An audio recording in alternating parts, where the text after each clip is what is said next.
Yeah, hello, viewers. You're welcome to the Nigba TV, transmitting live from Ho in the Volta Regional Capital. Nyasala,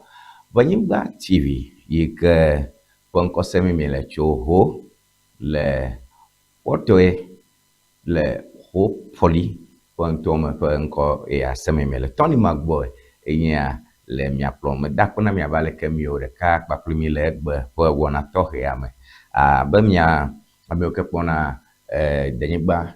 Banyigba TV e share ya mia kwede jishi ba moye ya denya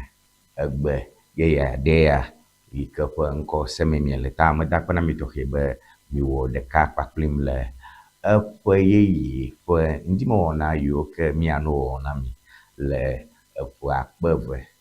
kple bla avevɔ ade yi ke me mi le fia me.